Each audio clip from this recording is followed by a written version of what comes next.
Oke geng, tahukah kamu kalau dalam gambar ini, lelaki ini adalah perompak yang terhebat di dalam pesawat pada tahun 1971 geng. Case kehilangan pesawat MH370 mungkin antara case paling misteri yang pernah berlaku dalam sejarah penerbangan dunia geng.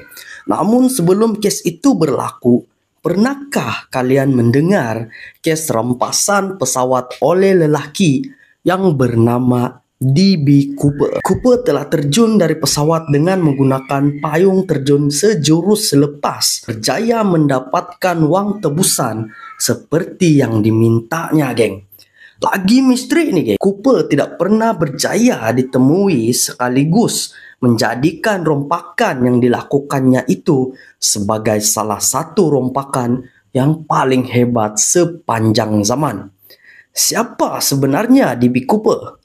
Kisahnya bermula apabila sebuah pesawat jenis Boeing 727 yang sedang berada di ruang udara antara Poland, Oregon, dan Seattle, Washington, Amerika Serikat yang telah dirampas oleh seorang lelaki yang dikenali sebagai Dan Cooper. Jangan kamu orang salah paham, geng. Dan Cooper dan D.B. Cooper adalah orang yang sama, namun telah berlakunya salah paham daripada segi komunikasi oleh pihak media ketika itu dan menyebabkan nama asal Dan Cooper bertukar menjadi D.B. Cooper.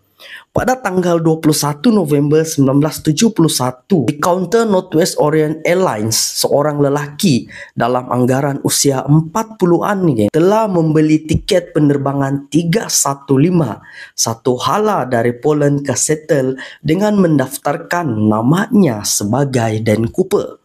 Dan Cooper digambarkan sebagai seorang yang sangat kemas dari segi penampilannya nih, geng. Dia yang mengenakan pakaian kemeja putih serta bertali leher hitam. Sekilas pandang gayanya tidak ubah seperti seorang ahli perniagaan. Setelah memasuki pesawat nih, geng, si Cooper nih dia terus duduk di kursi tempahan nih, geng. Dia kemudian menyalakan rokok. Seterusnya dia memesan air soda jenis whisky. Selepas itu, geng, pesawat pun berlepas. Cooper memberi sehelai nota kecil kepada salah seorang pramugari pesawat yang bernama Florence Schaffner. Pada mulanya nota itu disimpan oleh Schaffner ke dalam beg duit karena dia anggap nota itu tidak mengandungi apa-apa yang berbahaya ataupun menakutkan, geng. Dimana dalam pikiran si Schaffner nih itu adalah nomor telepon si Cooper. Cooper yang menyadari nota tulisannya itu tidak dibaca terus berbisik kepada Schaffner, "Miss, you better look at that note. I have a bomb." Mendengar perkara tersebut, geng, Schaffner nih dia terus terkejut dan takut. Tanpa buang masa nih, geng, si Cooper mengarahkan si Schaffner nih untuk duduk bersebelahan dengan dia. Di situ si Schaffner nih dia melihat sendiri bentuk bom di dalam beg bimbit milik si Cooper nih, geng. Reka bentuk bom itu digambarkan dengan 8 silinder yang dilekatkan dengan wayar merah serta sebuah bateri yang berbentuk silinder. Seterusnya si Cooper pun dia suruh si Schaffner nih untuk menulis semua permintaan dia, geng, yaitu uang tebusan berjumlah $200.000, 4 buah payung terjun, dan minyak pesawat harus disediakan di Seattle sejurus sahaja pesawat itu akan mendarat. Schaffner yang akur kemudian dia bawa nota tuh pergi bahagian kokpit untuk diserahkan kepada juru terbang. Juru terbang pesawat pada masa itu yang bernama William Scott telah bertindak untuk menghubungi pihak trafik kawalan udara Seattle Tacoma Airport. Presiden Northwest Orient yang dimaklumkan mengenai insiden itu terus mengeluarkan arahan kepada agensi yang berkaitan untuk memberikan kerjasama yang sepenuhnya kepada si Cooper nih, geng.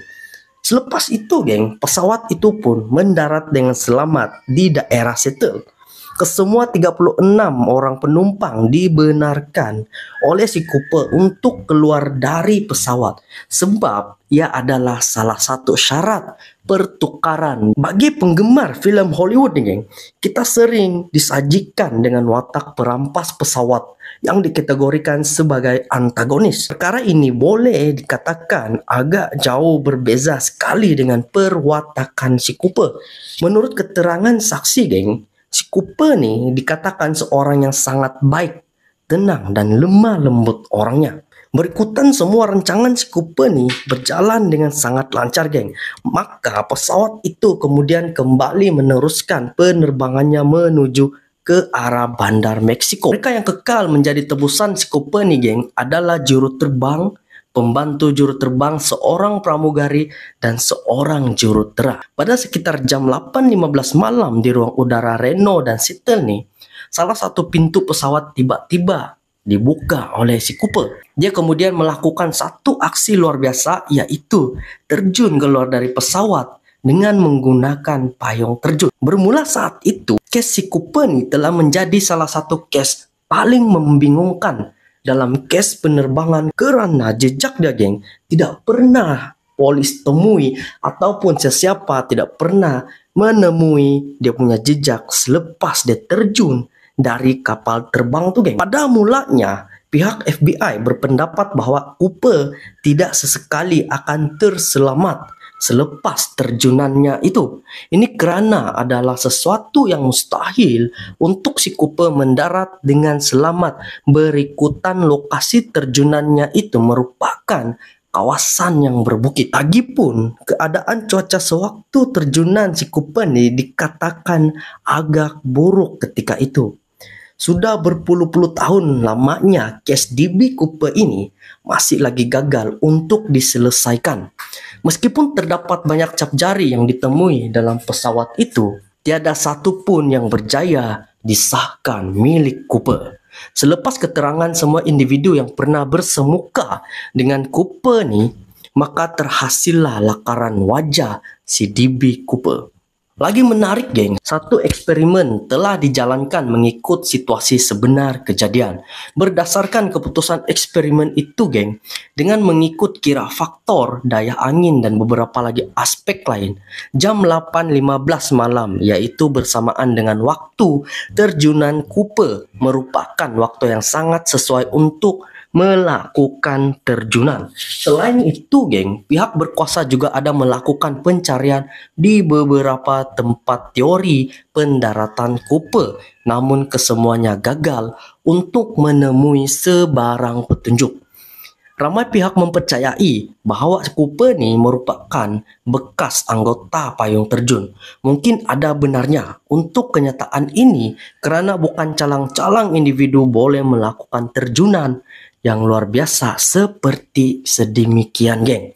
Satu teori yang agak kelakar, di mana si Cooper nih berkemungkinan tinggi adalah seorang pakar transgender. Ada juga teori berkenaan dengan nama Dan Cooper adalah nama watak fiksi yang terdapat di dalam siri komik Belgium pada sekitar tahun 1970-an. Watak Dan Cooper dalam komik tersebut merupakan seorang wirajur terbang yang boleh melakukan aksi terjunan payung terjun. Jadi ada kemungkinan DB Cooper nih menggunakan nama watak tersebut sebagai nama samaran dia, geng. Kalau diikutkan, memang ramai sebenarnya suspek yang dikaitkan dengan DB Cooper nih. Salah seorang daripadanya adalah John List yang telah membunuh semua anggota keluarganya sebelum berlakunya kejadian rampasan pesawat oleh Cooper. Biarpun John ditangkap pada tahun 1989, dia tetap memuat penafian identitinya sebagai DB Cooper. Pada sekitar bulan Februari tahun 1980, seorang budak lelaki berusia 8 tahun yang sedang bercuti bersama keluarganya telah menggali pasir di kawasan utara Portland. Semasa berseronok melakukan aktiviti menggali tuh, geng, budak tuh dia terjumpa sejumlah uang. Berdasarkan pemeriksaan terhadap nomor siri uang dan beberapa lagi aspek lain, uang itu ternyata disahkan sebagai uang tebusan milik Cooper. Jadi penemuan tersebut telah sedikit sebanyak membantu perkembangan case si Cooper. Bagaimanapun geng, selepas sekian lama siasatan kes kehilangan Dan Cooper ni, FBI akhirnya membuat keputusan untuk menutup kes ini pada tahun 2016. Pada perkembangan lain, sekumpulan saintis yaitu Citizen Sleuths yang diketuai oleh Tom Kay telah berjaya menemui sesuatu yang sangat luar biasa pada klip dan tali leher yang Cooper tinggalkan di tempat duduknya. Menerusi penyelidikan yang dijalankan oleh kumpulan saintis tersebut, mereka menyimpulkan bahwa berkemungkinan besar si Cooper ni adalah seorang jurutera kapal. Bahkan kumpulan saintis tersebut juga untuk mengalu-alukan mana-mana pihak yang sedia bekerja sama dengan mereka bagi mengembangkan dan membangunkan teori bahwa Cooper merupakan seorang jurutera pesawat jenis Boeing. Tahun 2018, Thomas J. Colbert yaitu penulis buku misteri yang berjudul Cooper The Last Master Outlaw mendedahkan bahwa individu di sebalik Cooper sebenarnya adalah Robert Rexroth, bekas juru terbang tentera Amerika Syarikat. Dakwaan ini dibuat ekoran kejayaan seorang veteran tentera bernama Rick Sherwood yang telah berjaya memecahkan kod rahsia dalam surat yang pernah diutus oleh Cooper kepada media pada masa lalu. Walau bagaimanapun, peguam terdahulu Rexroth menafikan sekeras-kerasnya tentang perkara ini, geng. Jadi, apa pandangan anda? Selepas terjunan yang dilakukan si Cooper ni, adakah dia mati atau sebaliknya? Jika benar sekalipun dia telah meninggal, mengapa mayatnya tidak pernah dijumpai, geng? Sekarang sudah pun mencapai 2025 dan jika dikira kini usia si Cooper mungkin telah mencecah lebih 90-an. Usia itu bukanlah soalan ataupun jawapan kepada misteri kehilangan DB Cooper, tetapi mengajak untuk berfikir sejenak di mana si DB Cooper berada selepas dia terjun dari kapal terbang tersebut, geng. Jadi siapakah si Cooper sebenarnya? Adakah benar Cooper adalah Rexroth? Berikan pandangan anda.